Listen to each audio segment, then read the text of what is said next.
Rosario. Oh, hi. Thank you for being with us. Thank Thank you for you. taking your time. You know that you are the first person I ever asked to be a guest blogger when I started my blog Yeah.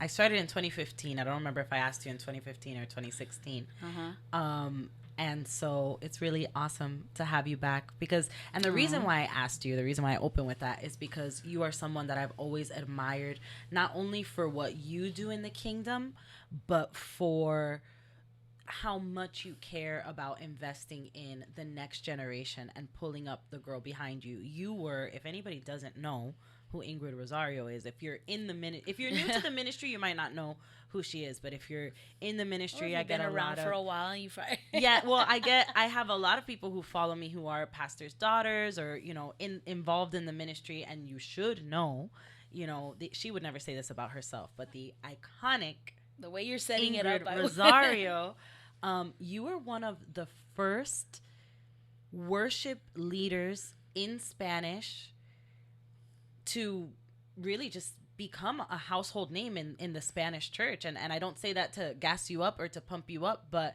because it comes, and one of the things I want to speak about is that must have come with such a huge responsibility and such a huge, just what was that like? Because so right now in the time we're living in 2021, people are talking about Yeah. representation matters. Yeah.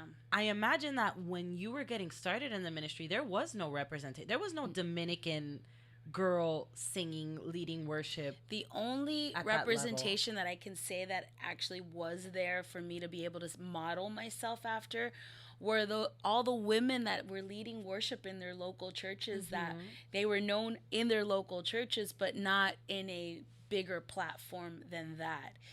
Um, okay, so there's like so much to unfold on So just many that things I one just said. question, because the fact is that um yeah, when I look back now and 22 years later, that's when I recorded the first praise and worship album, or one of the first praise and worship albums, because I think there was other people, that recorded before, but really that album, Canta el Señor, which was Shout to the Lord, which was Hillsong, one of Hillsong's most well-known albums.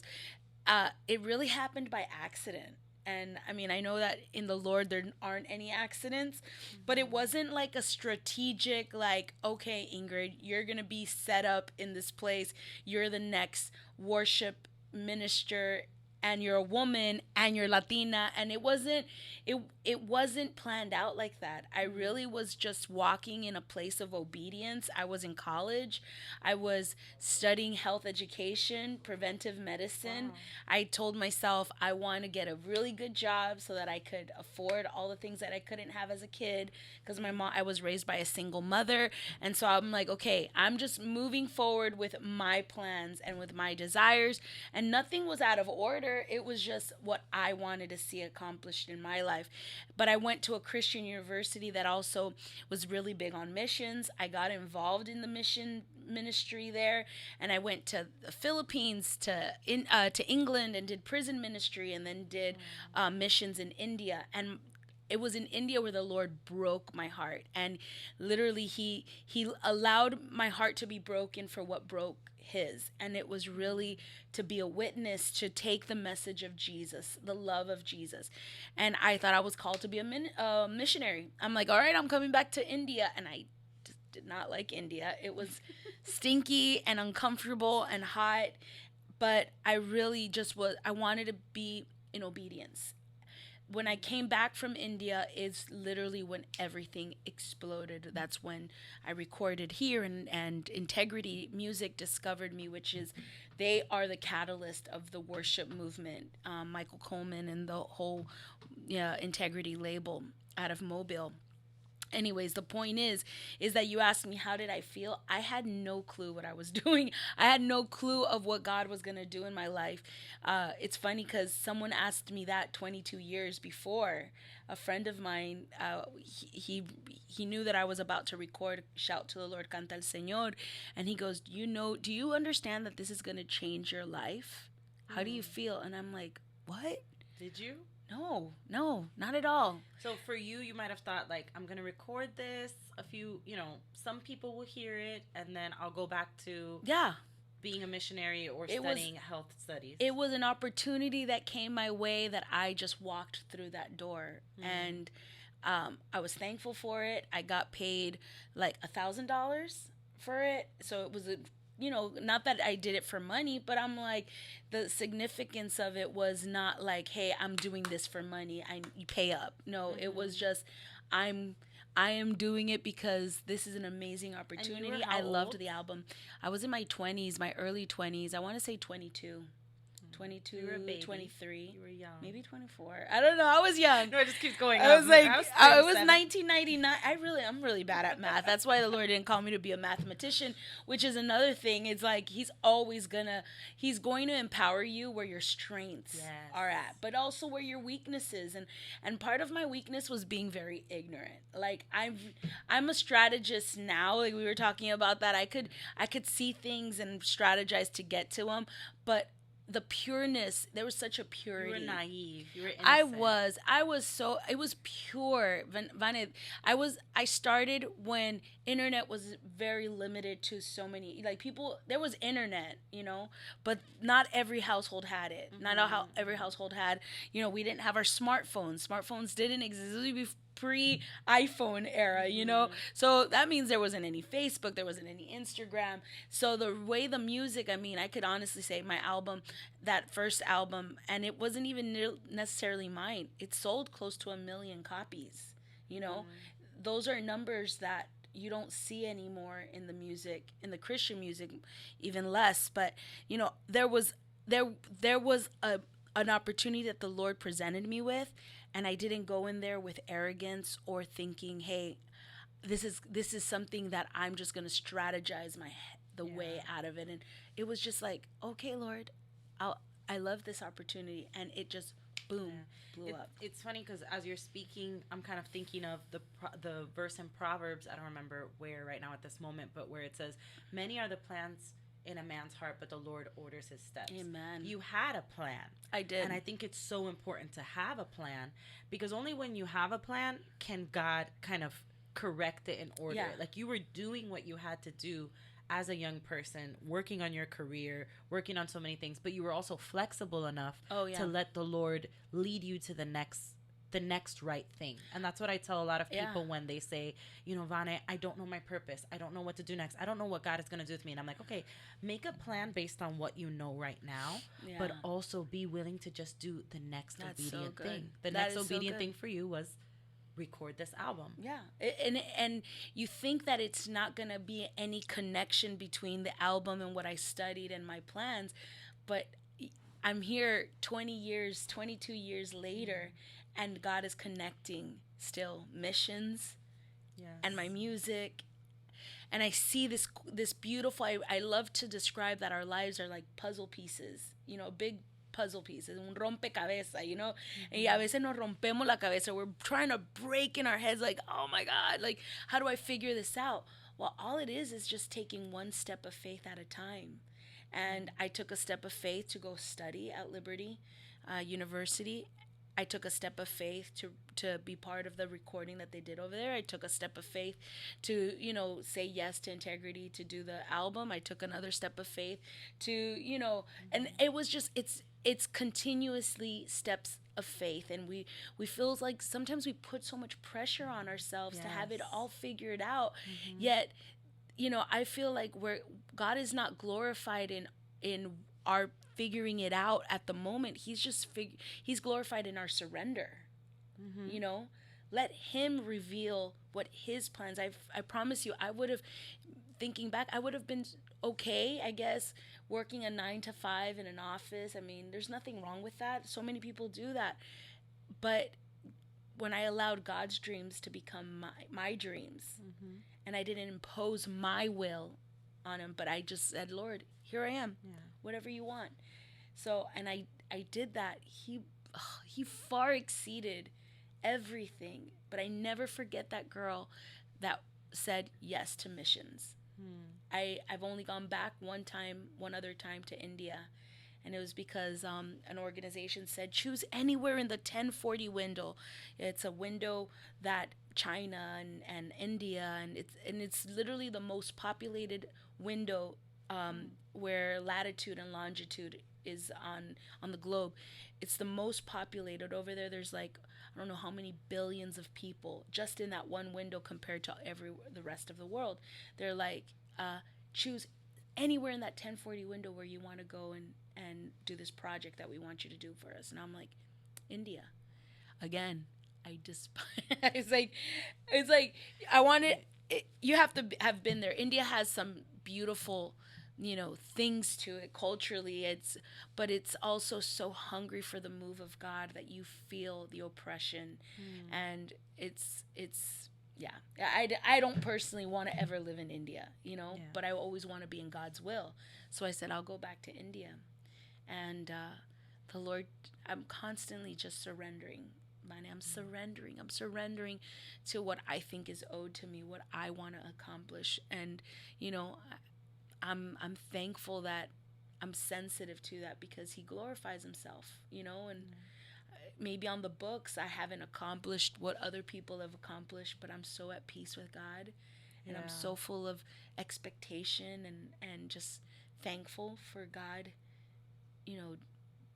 still taking me in account and involving me and taking me to the nations, even though we're all under quarantine. But I've still traveled, I've been to El Salvador, even within the quarantine. It's like he's not limited to what's happening in our society. He's still, you doing this podcast, how many women and girls are you reaching, just because you said yes. Yeah. So. And I love something that you said that I love is that you said yes to missions. Yeah. You said yes to the humble thing, to the serviceful thing. And I think so many of us that we want to get involved in ministry, maybe somebody who's watching us right now, they're waiting for an opportunity to come where they'll say yes to millions, or where they'll say yes to leaving their 9 to 5, or they'll say yes, and this is something that I constantly am saying to the girl behind me, the young girl ministering. I'm like, you got to put in hours where you don't want to put in the hours. Yeah. So many people, they want to, let's say, go to the nations, but they don't serve in their local church. Yeah. Or they get an opportunity to do missions where it's like, okay, you're not going to make any money doing this. On the contrary, missions are usually paid for by the missionaries. Yeah. I have a missionary ministry, and each one of the missionaries is putting something in. Oh, yeah. And it's when you say yes to that, the word of God says you cannot reap what you have not sown. Yeah. And so people love to see, I'm sure somebody was instantly attracted to your part of the story where you were like, I recorded this and, we sold 1 million copies, and they're like, okay, I'm just waiting for someone to come up to me and present to me the opportunity to record. Yeah. But they're saying no to all the opportunities to serve. Wow. They're saying no to all the opportunities, and it's happened to me so many times. I've had so many opportunities. I still do. Go ahead and call me, DM me, for people to come in as interns. Yeah. Where I'm like, okay, I have work for you. And they're like, no, I'm not looking for work. I'm looking for networking. Yeah. I'm not looking for actual service. That's our society right now. It's like, what can you give me so that I could give you? And if there's like this exchange that needs to happen. And I feel like that's not what Jesus came into the earth to do. All he did was, listen, you come, accept me. I'm the way, the truth, and the life. But what I'm just doing is because I love you. Mm-hmm. A friend of ours, her husband said, you can't withdraw from a bank that you haven't deposited into. Yes. I loved that. That helped me when I started working at Lakewood, because you're thinking, man, Lakewood's one of the biggest platforms out there. And I was like ready to just attack it and be like, okay, well, I have all this experience, and we had a board like you have here, and I'm like strategizing, and the worship leader at the time, he was like, okay, just listening to me. And then I felt like the Lord was like, nope, you're going to school. I'm like, but don't you know who I am? I'm Ingrid Rosario. Yeah. I could have come with this arrogance. They call me because of my experience. Yeah. And it was like, nope, you're going to school. And the school that I was put into, and it wasn't, and I feel like I'm thankful because I've been told, man, you're so humble. Like everybody tells me, that's one of the the qualities, I guess, that maybe stands out. I try to live in a place of humbleness, but where it came down to it, I kind of had some arrogance. And the Lord put me into school of you're serving. You're really gonna realize when even they talk smack behind your back and they're not really setting you up to be called to do what you're called to do. You're gonna serve. You're gonna take it. And it hurt. I didn't get it, but I've grown so much. And when I think that I've reached the pinnacle, that I'm like, okay, Lord, I passed this test. He's like, nope, let's do it again. Yep. And I'm like, how many more times? Because, man, I don't want to. And I heard someone say in a preaching, because I always love to say that I'm a bridge. I love bridging things together. Like, someone gives me, and you could probably appreciate this, someone says, hey, we got this task to do. How do we take it over to the end? And it's like, okay, well, I'm a bridge. Let me bridge this. Let me bridge this gap. But this one preacher said, and I can't give him credit because I don't remember his name, but it was a word for me at that time. The main purpose of a bridge is to be walked on. And I'm like, ouch, like, who wants to be used like that? But if we're really called to be bridges, and we're called to be bridges between God, the church is a bridge. It's a bridge that the Lord uses. He was a bridge, and he died on a cross to bridge us back to the heart of the Father. So, yeah, it's been a process, to say the least, and I'm still being processed, but I'm really thankful because I feel like, that young girl, in my 20s when I started, and I'm still thankful that the Lord is still taking me into account. He hasn't, he's not done with me. I feel like I'm just starting. And I realize that the lessons that I learned early on are the same lessons I'm having to apply. But I'd apply them now with greater maturity. I was applying them before with ignorance and innocence, but now I'm applying them totally conscious, but I'm constantly, my ego says, wait a second, I've done this. And it's like, it's okay. Be like Jesus. Yeah. Be more and more like him. And that's what I'm doing. And it makes me think, if you, after 22 years of ministry, after traveling the world, because you really have traveled the world, after all of the people and the connections you've made, and just all of these things that we build up to be so important in the earthly, in the fleshly, if you are still being challenged by God to lay that aside and just be obedient, then how much more those of us that, I would say I'm probably in the middle, because there's probably someone out there watching who's in their early 20s, 20, 25, and then I'm entering my 30s, and then you have more experience. We're not going to say how old. I'm okay with saying my age, because I think I look good. Too. I think I look good for my age. I am too, but people are so I know, finicky about it. I don't know. I'm 47. The other day I was talking to a friend, and I'm like, I'm 48. And she's like, wait, but you and I were born the same year. How could you be a year older? I'm like, because my birthday's first. And she's like, no, you're wrong. And she calls me. She's like, I got good news for you. You're 47. I'm like, okay, thank you. But I'm not ashamed. 47. But yeah, so, whatever place we're so I feel like I'm somewhere in the middle, between you and maybe the girl who's starting out. But at every phase, you're going to need to lay that ego aside, and you're going to need to serve. All the time. And, for me as a worship leader, the biggest thing I get, apart from people who leave the ministry or leave church just because simply they're struggling with sin, which I empathize for, I empathize with. But the second biggest thing I get are people coming, and they always use the same language where they're like, well, I'm not being used in the place of my talents. Yeah. And I want to look at them and say, who was used in the place where God eventually wanted to take them? Because Noah was used as a builder. Yeah. Which he wasn't a builder. He wasn't trying to be a builder. David developed his aim fighting bears and lions, watching sheep, which back then was a stupid thing to do. Nobody wanted to do that. Yeah, like, his brothers didn't have to do that. They forgot about him in the field when Samuel came looking to who to anoint. Yeah. Yeah. you know, and you go to the Bible. Joseph was trained in Egypt, so that's like, you know, that's today's equivalent of being trained in an evil corporation. You know, like all of us who don't want to work 9 to 5 and we don't want to, you know, well, get and these in secular Egypt, but jobs. I feel like in prison. And in prison, in the darkest place that you could possibly be at, you know? Yeah, yet so many of, I think, today's young people, they want to go into ministry, and 2 years after serving, they want to be like, you know, they want spotlight. And really what it is I want to be used for my talents. I want to be, but really it's a lack of patience, and I just want to start now. Yeah. And I always go back and I remind them where I started, which, you know, people might be like, well, you started, you know, your dad's a pastor and your mom. Yeah, but I started as my dad's assistant, which my biggest fight when I was 22 is I was working full time in the ministry. I was going to school full time, and I had my jobs and my things to do. And my mom and dad would call me and say, hey, you have to leave right now and go pick up your brother and sister at school. That was your assistant job. That was, and it was a heartache for me because my mom would be like, you have to pick up your brother and sister at school and take them home and babysit them for the rest of the day.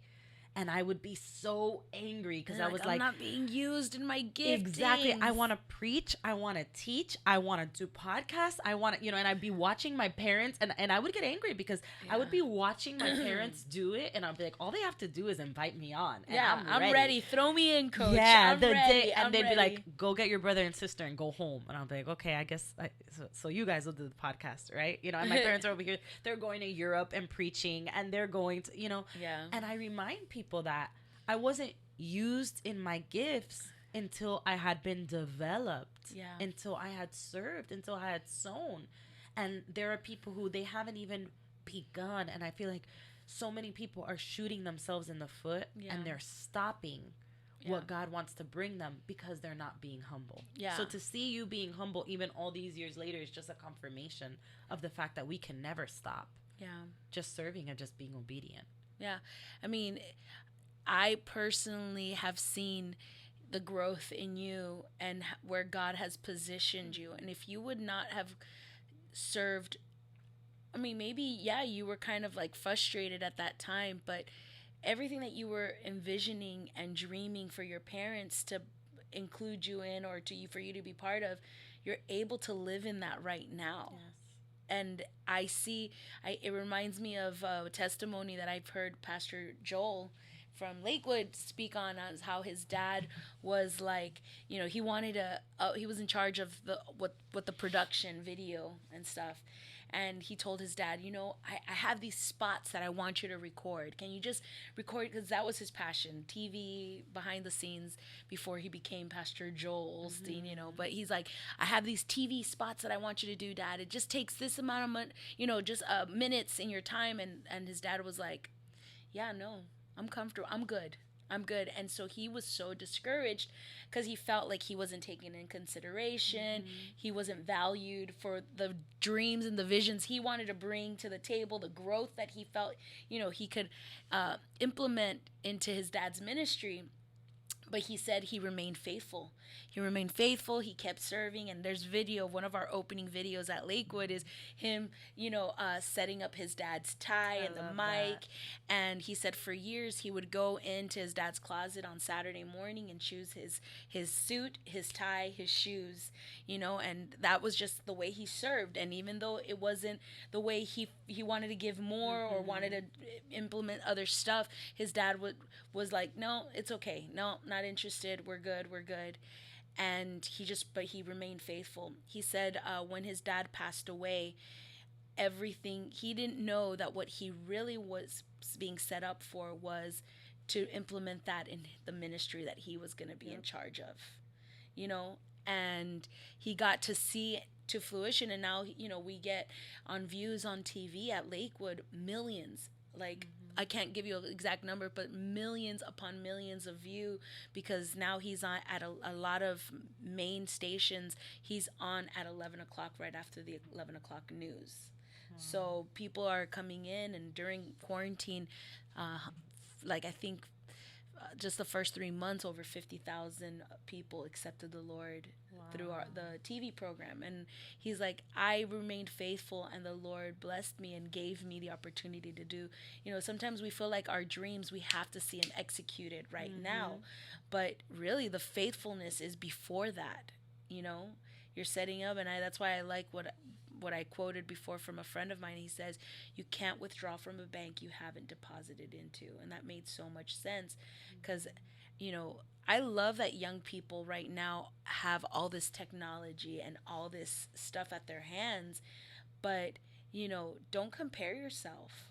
Be the person God has fully called you to be, but serve joyfully, serve humbly, serve willingly to what God is called you to do, in the sense that one of the things that the Lord spoke to me is I was frustrated when I first got to Lakewood, because I'm like, man, I'm equipped, I'm ready to go, like throw me in, and I heard the Lord speak to me, and he said, whose permission do you need?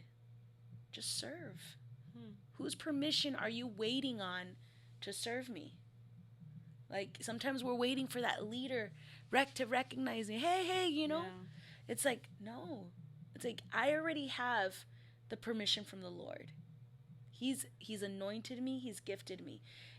I was serving on a stage, but I wanted more responsibilities. I wanted to maybe preach. I wanted to be ordained. I wanted to, have more of a say of where we were going in the ministry. And I felt like, man, my wings are being clipped, And I felt like, well, if my wings are being clipped, then what good am I? Let me just stand here and wait until, I'm considered. And that's when the Lord says, whose permission do you need? Like, just walk in there. Walk. And it wasn't that I was becoming defiant. What I felt was, well, first of all, I started just praying from in my personal. But then I started taking the choir and the worship team. We just started meeting up at each house, people's houses, and just having a Friday night of prayer. And it started with 2, then it started with 3 and 4, and then we just started with the choir, before rehearsals for an hour, just praying for the church, praying for our leaders, praying for the choir members, personal petitions. And I just started doing that. And I didn't need anyone's permission. I mean, of course I asked, hey, can I have the room from 6 to 7? And they're like, yeah, sure. Who's going to say no to prayer? Yeah. Start praying. And that prayer there really just kept me at peace, to be sensitive that I won't go ahead of where God hasn't allowed me to go ahead of. And it really just brought peace. One of the things that a friend of mine from the worship team, he's no longer there, but he tells me, Ingrid, I feel like you're like a thoroughbred horse. Like, you open your mouth and there's just power. But I feel like before you're waiting for that moment, you're like behind the gate, and you're just like, let me out, because I'm, he's like, but why? Just run with it. And I go, what's crazy is that I could see myself that way. I do see myself like a horse, like, behind the gate, just kind of with all this power. But when I'm behind that gate, there's a submission that I'm submitting to. It's God's timing, whatever. It's the leadership that's around me, that the Lord has called me to submit to. Those are the two biggest factors, God's timing and leadership. And I go, but what's crazy is once that gate is open, believe you me, I'm going to run, and I'm going to run, excuse my expression, like hell. I'm going to take this. You could count me in that I will always run the race and finish it, go to the finish line, and with power and authority and grace. But there's a beauty behind that waiting moment, because as I'm waiting, it sets you up, because eventually I'm going to have to wait again. Yep. And if I'm okay with this waiting, then once I run the race and then I come back to the place where I started, he's going to be like, okay, great job. Now wait again. Yeah. And there's beauty in the waiting. I feel like we're such in a hurry to, like, I need to get through this, or there's a beauty in that time where God just has you, hey, wait there. And I told him, I go, you know what? What I understand is that if I don't pass this test, once I pass it and I go back to the next, I reach the pinnacle of what I need, what I'm supposed to accomplish, I'm going to have to come back here. Yeah. So let me be faithful here and I'm okay. And so I'm really at peace with those moments. Yeah. They're uncomfortable. Mm-hmm. They're uncomfortable. That, that sometimes it's frustrating. I get, I'm not going to say I don't get frustrated. I maybe talk more than what I need to, and I need to be praying more instead of talking it out. But I receive it. If you're like me, I figure things out by speaking into it. And then as I'm speaking into it, I feel like the Lord speak into my life. Speaks back to you. Yeah, but it's who we're speaking to that we need to be careful with. Mm-hmm. And so that's what I'm still learning that too. Yeah, I'm a verbal processor as well. Like my husband, to process a thought or when he's going through something, he'll just go in his room by himself. I have to call 3 people, and it's usually, last week I was going through something and I spoke to you, to Lily, and to my aunt Karina in the Dominican Republic. And it's like, and it was funny because like he's like, you're saying the same story 3 times. I was like, I need to say it 3 times, like, because what I'm getting back from it's all different and individual because you guys are so different. Yeah. So each one of these people is like, but all of you guys, it's true. All of you guys were speaking through wisdom. All of you guys are led by the Holy Spirit. So your personalities are different, but I'm not, I'm not going out and saying it to somebody who's going to speak back with unwise or, not godly influence. And just leave. And what I see a lot of people making the mistake, and it's not even an age thing. I see adults doing it too. Like, older people, is that they put it on social media. Oh, yeah. And they put all their drama out there, and you're just like, the immaturity of that. Like, what are you trying to accomplish with, the Lord is here for us. Holy Spirit can lead us. And then, we need those people that could speak into our lives, that we could share, that are wise and, won't be spreading it out there. But why put our drama out with social media like that? I just don't get. And I think it's because they're missing. I've been tempted to do it, but I'm not. Of course. But I think it's because they're missing what you were speaking about before, which is that ability to be behind the gate. Mm-hmm. They have that thoroughbred horse, but they haven't learned that submission right before. And while you were speaking, it made me think of how there's not only one way to exercise. There's 2 different kinds of exercise. If you've ever worked out, there's the kind where you're doing things. Yeah. That's funny. But like anyone who's ever worked out knows, there's the exercise where you're doing things, and then there's the times where you're standing up against a wall and you're doing a lunge, and that one's just as hard. You're staying still, but it's just as hard because what are you doing? You're submitting your mind and you're submitting your body, and you're causing yourself to wait and to withhold. And one of the fruits of the Spirit is being long-suffering. Yeah, which is the worst. We don't want to develop that one. No. We don't. I mean, they're all hard to develop, and I think it's because in our minds... It was there. It was put there for a reason. It was. And in our minds, we want to be constantly active, but you're right. There is a time where in that moment, you're not supposed to be active. You're supposed to be training your mind to cause yourself to sit still. Yes. I was reading a book also about raising children, and it was explaining that one of the ways that you instill discipline in your kid is just making them sit somewhere. Just sit there. With nothing, just sit there. And they are going to be going crazy because immaturity, you just want to get all this energy out. But what the book was explaining is you are teaching them the discipline of just being still. Yeah. And that takes a lot of mental energy. Yeah. So when I tell Levi, just sit here and don't move until mommy tells you to, I'm teaching him a mental discipline that a lot of people today in ministry, they want to go through all of ministry without developing that. Yeah. Because when their pastor tells them to relax, he does for a little while. And then you see when he's getting to his limit that you're like, okay, I'm gonna, so I try to use my wisdom where I'm not like torturing him. Yeah. But you have to sit there. Yeah. I feel like that's kind of the gifting, and I mean, mind you, I'm trying to be super sensitive because there are a lot of people that went through COVID and the pandemic with, the situation that they went through.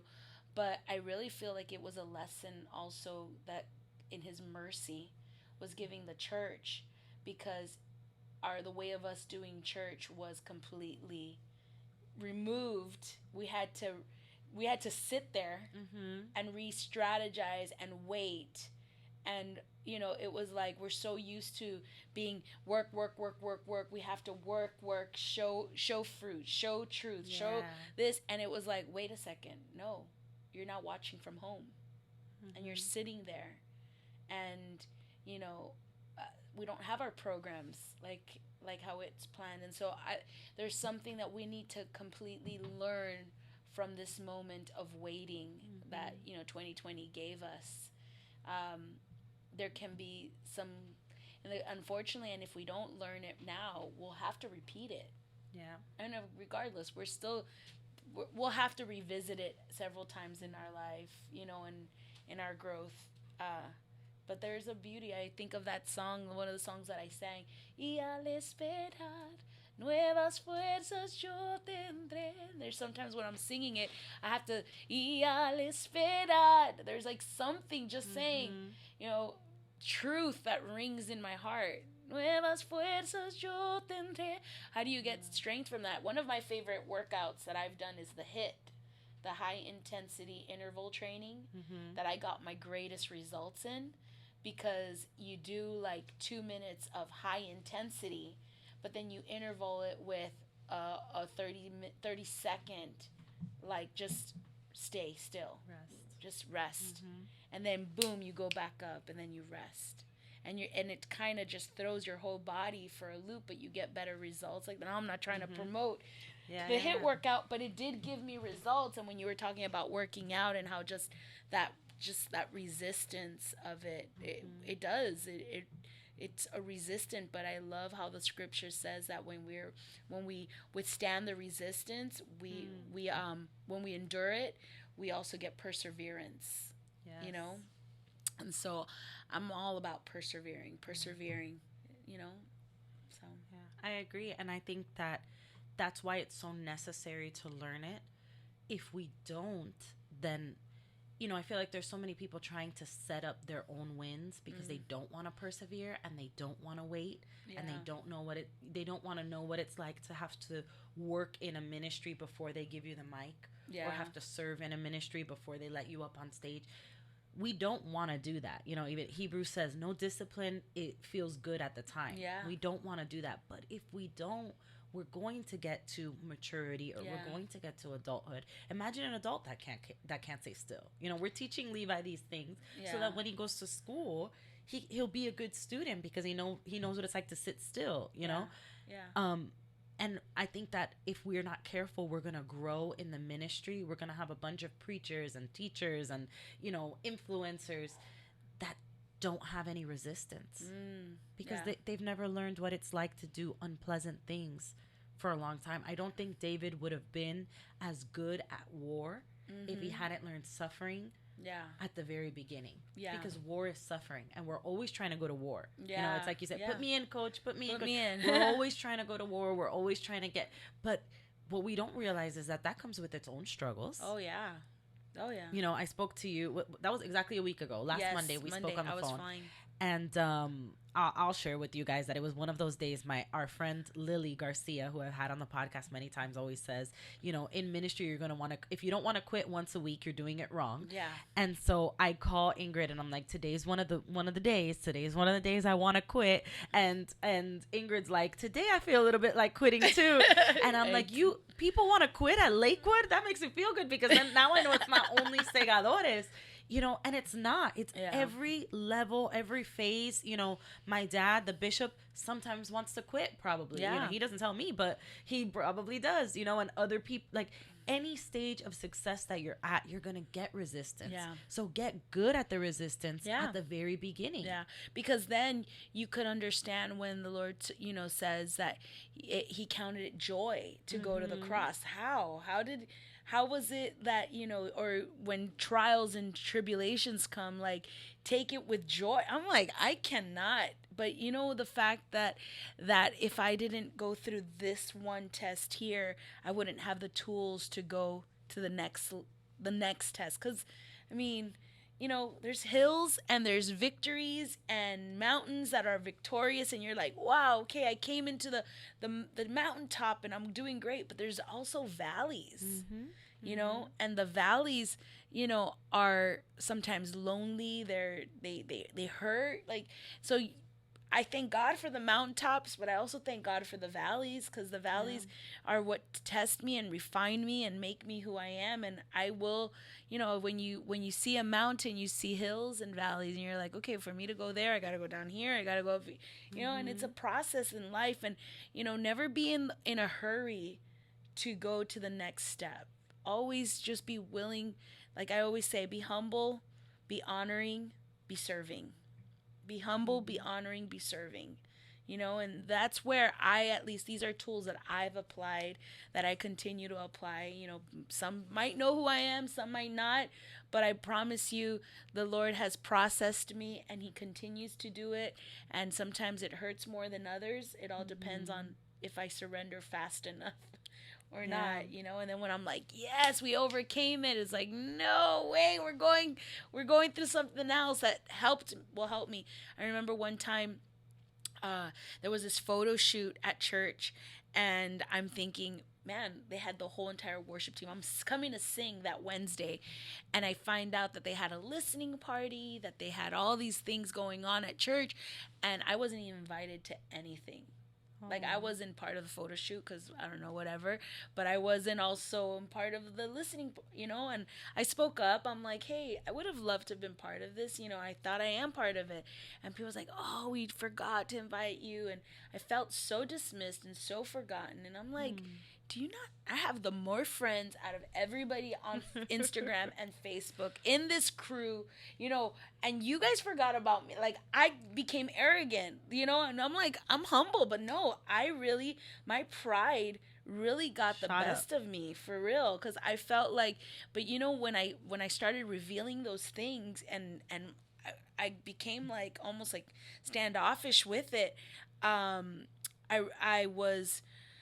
I was confronted by the Lord. It took me a couple of days, I'll be honest. It took me like a week or two, because it hurt. It hurt, but it took me back to a hurt that I thought I had overcome, but I really needed to have let the Holy Spirit deal with me even more. And it was my dad not taking, like, I always felt like my dad, when he left, he started a whole other family and he forgot about me. And forgot about my brother. And so when I go and I revisit that emotion of like, why am I so offended? Why am I so hurt from a stinking picture and a listening party, And I realized that the hurt wasn't necessarily against their offense, but it was an offense that I still needed to have surrendered, and that sense of being left out, And then the Lord takes me to that scripture, and I want to say it's in Philippians, that it's like that the Lord, He made Himself into a servant in order to die on the cross for us, And when I read that He became a servant, I realized, I'm like, so what am I owed? Because Jesus being perfect, Him being God, being part of creation, being everything that He was, He became flesh. And died serving us. I'm like, okay, Lord, I'm not owed anything. And if I'm forgotten, I had to understand it was I had to give Him the grace that I need in my life, because I was arrogant at that moment.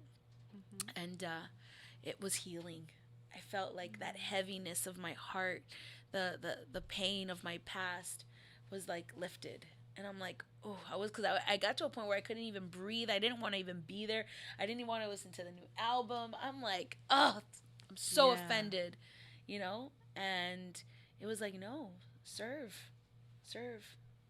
Serve. But I love that you're bringing that up, because one thing that I've been very passionate about in this season is reminding people that most of the time when you're offended, it is something like what you just mentioned. Yeah. Most of the time, it's not what other people did, it's what I failed to heal from. And I was actually sharing this weekend in our leadership retreat with our youth. I shared from James 4, where it says, "Why is there fighting and quarreling among you? It's because of the passions that are at war within you." Within you. Wow. The problems among us Yeah. are really because of our feelings. Yeah. Because when you go to the original, when it says passions, it's also talking about lust. It's your feelings. Yeah. Why do you have such an issue serving? Why do you have such an, not you, but in general, the world, why do we have such an issue serving? Why do we have such an issue when we're overlooked? Why do we have such an issue when our pastor doesn't recognize us, when our parents don't let us serve and send us to go pick up our brothers and sisters? Because there's something that hasn't been set at peace within us, and because of that, we cannot be at peace around us and with others. So I love that you shared that, because so many of us need to go back to the Lord when we are feeling overlooked, when we are feeling like our leadership is not being taken into account, when we are feeling, offended and neglected.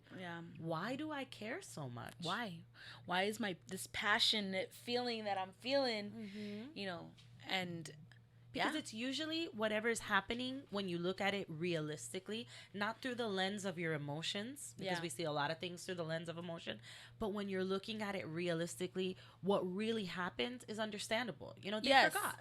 So and that's what I had to come to terms with, was they didn't mean to offend me. They didn't mean to leave me out.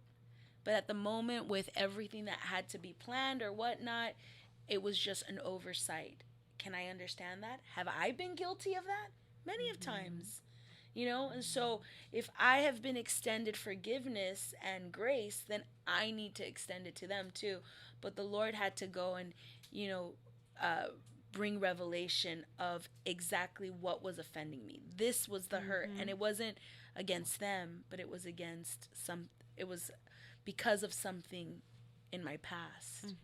And then when my pastor, she comes up to me and she's like, I recognize this. I saw this, a picture, and I see you're not in it. And I wanted to see, are you okay? And, it was like already like 3 weeks or maybe 4 weeks into it. And I'm like, actually, it was hard, but I am so good right now. I felt, when she finally came up to me and asked me, I'm like, oh my goodness, yeah, no, that's old news. I'm great. It did bother me. I spoke it. I went to the Lord before it, and see, I didn't have to create all this ruckus around me. It was private between me and the Lord. And I'm really thankful. And what I'm saying is, those lessons that people observe, then it puts you into a higher place in their heart and in their trust for you. And I have leadership around me that I could influence them of how they see issues, because I'm still sometimes like, hey, I'm still here. Like, don't forget me. Like, don't leave me behind, And I get, I'm Latina, and I get a little bit more emotional and a little passionate, and the leadership who's been around me, especially one person, she's like, hey, remember you passed this test and you did this, and look how you're just like, just face it the same way. Like, she'll remind me, she'll hold me accountable, and I see how she deals with issues too. And we're like, so I also feel like, when things come, and I'm trying not to give too much information, because it's like, I'm still being processed in it, but, I feel like what I have been able to accomplish and overcome in my own mind, in my own heart, in my own emotion, I feel like that's helped others too. Because ministry is hard. It is. I think it's the greatest gift is working with people. I love working with people. I love seeing projects fulfilled, and we're doing this to expand the kingdom, and people getting ministered, and all the beauty that comes out of working with people in unity. I mean, it's God's commandment after going and preach the good news. It's also like, hey, how pleasant it is for us to work in harmony, to do this together, and I'm so thankful for that. But the biggest struggle, our biggest challenges is also working with people. Yeah. She's like, yep. So so it's like, okay, this is my greatest joy, but it's also my greatest burden. And I'm like, how can it be? But we're imperfect human beings serving a perfect God, and extend the grace to people. Just extend the grace, and extend the grace to yourself as well. So I'm really thankful for all these years of ministry, because the lessons I'm passing or going through now is like, okay, well, I've gone through this. Let me apply them. But I'm also learning. I'm being stretched and learning new things. And you wouldn't think so after 22 years. Yeah. But yeah. You think you can get it. And that's what's funny too, because I watch you. I've known Ingrid, by the way, guys, since I was a baby. You know my parents before I was born. I've known you since you were not even born yet. You were like in your mom's belly. It was a thought. I saw you. Yeah, you were prayed not a for. Thought like I found our production guy looked at like, you were a thought. No, not a THOT. I found a picture that your mom gave me. You had a little pink bow. I sent it to you one time. You had a pink bow in your hair, and I wrote in the back of it, Vanessa, miracle baby. Because you were so desired. You were so desired and so prayed for by your parents. And so, yeah, I've known you for a long time. So, and what I was going to say with that is that I've seen you be processed and grow and maturity. And I've seen my father, and I saw my mother. We think sometimes, and I think if I'd like to close with anything, I'll close with that. We think sometimes that, we think we're starting out. But when I get to Bishop's level, when I get to Ingrid's level, when I get to Joel's level, Pastor Joel or Pastor Danilo, when I get there, then things will be easy and everyone will respect me and I'll never feel left out again or I'll never feel overlooked again. When we don't realize that never stops, because we're always learning and growing, and because people are being sharpened by us. Iron sharpens iron, and it hurts both parties. So being in ministry, like you said, I'm never gonna stop really being sharpened, and there's never gonna stop being friction for me with all the people that I'm pastoring, as long as they still need to be sharpened, as long as I need, it's just a constant thing. So if you are in ministry right now, if you're starting out, whether your ministry is your home group or your ministry is your network or your ministry is your Facebook page or your Instagram page, because you're influencing, wherever you are, it's going to be hard the whole way through, and that shouldn't discourage you. Let it encourage you, because it's not that you're doing something wrong, and it's not that you're a failure, and it's not that you're a fraud, and if right now you're trying to sell a course and nobody's buying, or you're trying to, sell an album and you've only got 2 views on Facebook, keep on going, because everyone is struggling with something, and everyone's still trying to figure it out, but God's going to give you grace for what he called you for. Yes. So I don't know if you want to close with any closing thoughts of your own before we say goodbye. No, I just want to say thank you. Thank you for this time. I really know that so many young women are being encouraged by the vulnerability and by the life lessons that you provide them here, and to be able to be part of that. And yes, even though I've seen you, grow up in that, your pigtails, and then now you're a mama of 3, that just goes to show how the Lord has purposed you.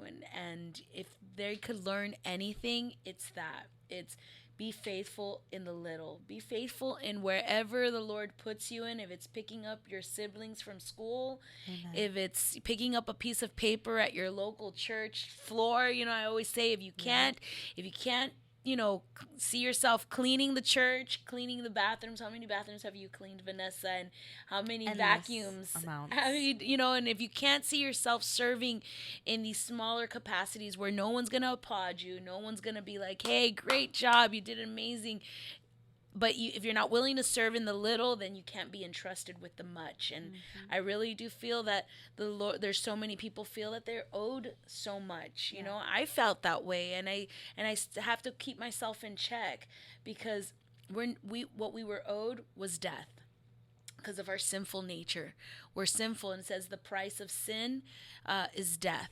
And who paid it all, who showed us those, what to do and how to surrender was Jesus Christ. And that is what my passion is all about. It's taking people back to the cross where it all started. It started when sin came into this world, and we're sinfully in our nature, there is sin, but Christ on the cross paid it all. He paid it all. And I just pray right now that you guys, go deeper in your relationship with the Lord, and that you allow the Holy Spirit to heal you in the places that need to be healed, that your relationships always glorify Him, that you not feel like you're owed anything because He already gave it to you, salvation, but that you also know that He does want to use you. There is purpose in the waiting. There is purpose in the long suffering that we go through. There is a purpose on your life. So don't give up. Don't surrender. Or like Pastor T.G. Jake says, don't drop the mic. You know what I mean? Don't give up, because the fact is that He is wanting to use you, and He's probably doing it, but be faithful in the little. If I could, and this conversation, we really didn't have anything planned to speak about. We just kind of followed the wave. But if there's anything that we could say, is just don't give up. Don't give up. 100%. Thank you, Ingrid. Thank you for your transparency. Thank you for taking of your time that you're here spending with your family. And thank you guys for listening. If this message has touched you, I'd encourage you to send it to somebody who's in ministry, somebody who might be feeling frustrated right now, might be going through something difficult. Share this with them. Send them the link. Post it on your Instagram, on your Facebook. It means the world to me. And if I see it on my stories, I'll definitely repost it. See you guys next time.